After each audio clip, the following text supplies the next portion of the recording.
48 लाख से ज़्यादा केंद्रीय कर्मचारियों को बड़ी राहत। सरकार ने पेंशन के नियमों में किया बदलाव और सरकारी कर्मचारियों के लिए जारी किया एक सिंगल पेंशन फॉर्म। नमस्कार दोस्तों, स्वागत है आप सभी का फिर से एक और नए वीडियो में। दोस्तों, एक महत्वपूर्ण जानकारी सभी केंद्रीय कर्मचारियों के लिए। आप यहाँ पर देख सकते हैं कि ये 11 सितंबर 2024 को department of pension and pensioners welfare के द्वारा जारी किया गया एक ऑफिस मेमोरेंडम है।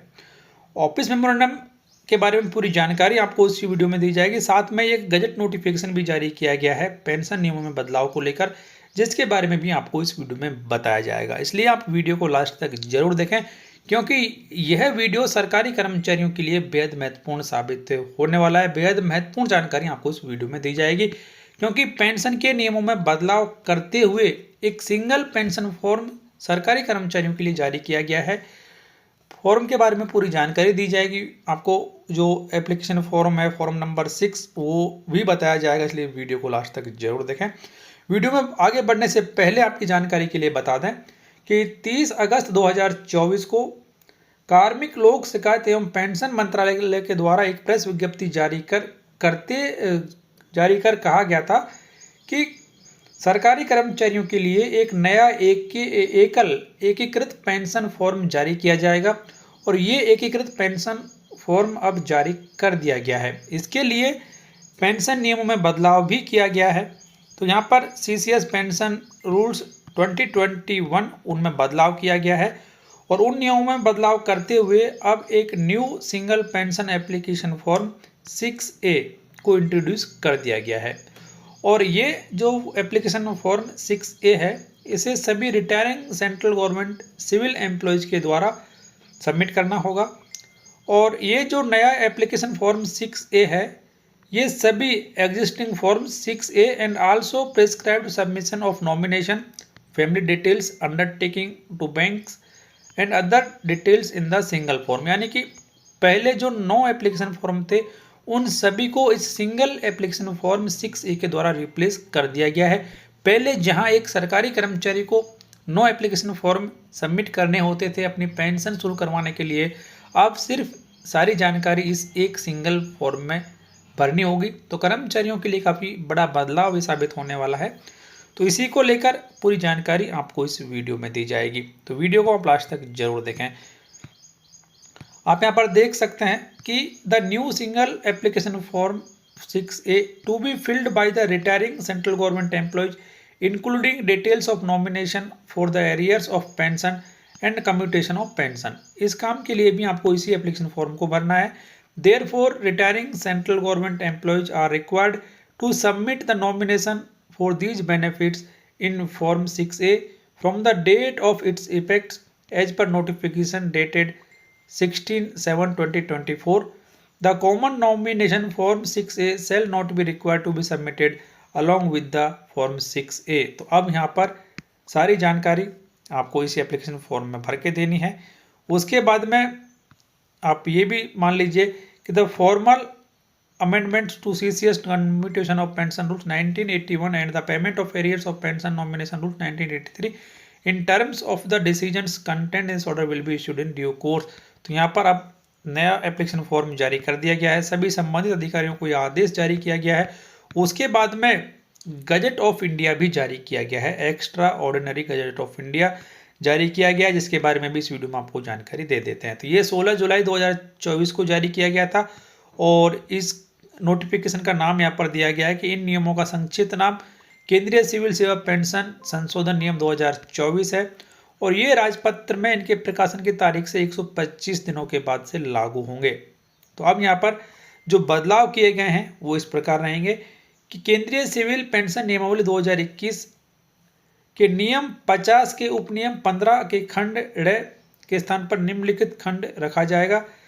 अर्थात सरकारी कर्मचारी सरकारी सेवा से सेवानिवृत्त होने के समय प्रारूप 6A में कुटुंब के अद्यतित ब्यौरे पुनः प्रस्तुत करेगा। यानी कि जब कर्मचारी रिटायर होता है तो उन्हें 6A जो एप्लीकेशन फॉर्म है उसमें अपने फैमिली की पूरी जानकारी देनी होगी फिर से। और उक्त नियमों के नियम 53 में भी बदलाव किया गया है, जो कि इस प्रकार रहेगा कि उपनियम 1 के स्थान पर निम्नलिखित उपनियम रखा जाएगा। अर्थात जब तक कि सरकार के साधारण या विशेष आदेश द्वारा अन्यथा छूट न दी गई हो, सरकारी कर्मचारी के पेंशन मामलों पर ऑनलाइन मोड, भविष्य या फिर EHRMS के माध्यम से कार्रवाई की जाएगी। और सेवानिवृत्त होने वाले पदाधिकारी जो EHRMS पर हैं केवल EHRMS के माध्यम से प्रारूप 6 के प्रस्तुत करेंगे। सेवानिवृत्त होने वाले कर्मचारी जो कि EHRMS पर नहीं है तथा अधिवर्षता से भिन्न सभी मामलों में प्रारूप 6 के भविष्य के माध्यम से प्रस्तुत किया जाएगा। तो ऐसे कर्मचारी जो कि EHRMS पर हैं उनको EHRMS के जरिए ही एप्लीकेशन फॉर्म 6A प्रस्तुत करना होगा, और जो EHRMS पर नहीं है उन्हें भविष्य जो पोर्टल है उसके माध्यम से ये 6A एप्लीकेशन सबमिट करना होगा। तो इसके लिए नियमों को भी बदल दिया गया है। काफ़ी बड़ा बदलाव ये कर्मचारियों के लिए, और इसका फ़ायदा ये होगा कि अब सारी जो प्रोसेस है वो ऑनलाइन होगी। ऑनलाइन होने से जल्द एप्लीकेशन सबमिट हो जाएगा और कर्मचारी को समय पर पेंशन मिल जाएगी। इसके बाद में जो नियम 57 है उसमें भी बदलाव किया गया है कि प्रारूप 6A प्रस्तुत करने के लिए सेवानिवृत्त होने वाले सरकारी कर्मचारी को सलाह दी जाएगी।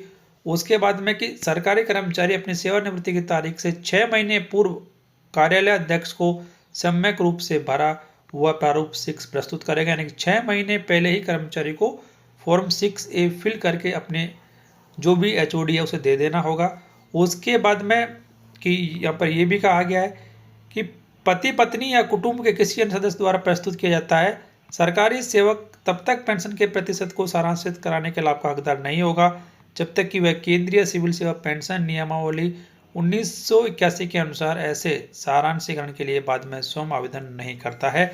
उसके बाद में जो रूल 58 है उसमें भी बदलाव कर दिया गया है। लेकिन सबसे बड़ा बदलाव यहाँ पर आपके लिए ये है कि अब सारी जानकारी फॉर्म 6A में भर के देनी होगी, और जो जानकारी आपको देनी होगी जो फॉर्म 6A है वो इस प्रकार रहेगा आपके लिए। तो ये फॉर्म 6A यहाँ पर जारी कर दिया गया है। यहाँ पर सेवानिवृत्त होने वाले या फिर सेवानिवृत्त सरकारी कर्मचारी के कार्यालय अध्यक्ष द्वारा अभी प्राप्त की जाने वाली प्रश्न। तो यहाँ पर सबसे पहले कर्मचारी का फोटो लगाया जाएगा।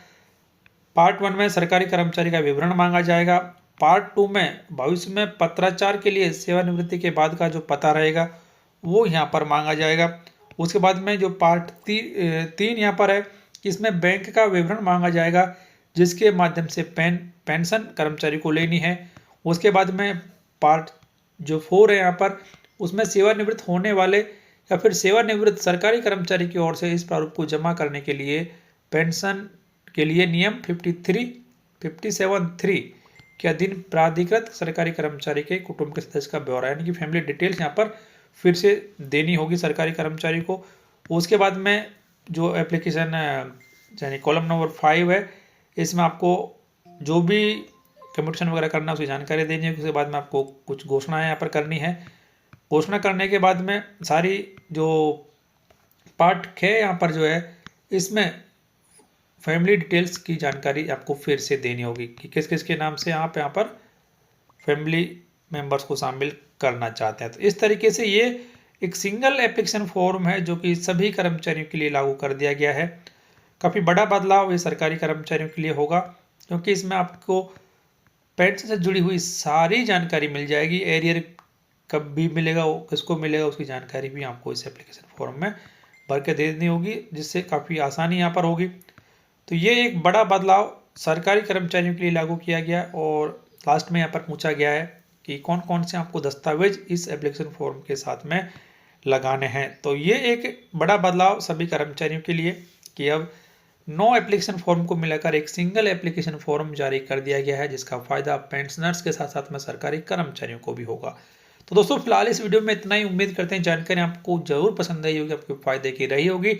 तो प्लीज़ वीडियो को लाइक और शेयर कर दें, चैनल सब्सक्राइब कर बेल आइकन प्रेस कर लें, ऑल नोटिफिकेशन ऑन कर दें जिससे हर एक यूजफुल जानकारी आप सबसे पहले देख पाएंगे।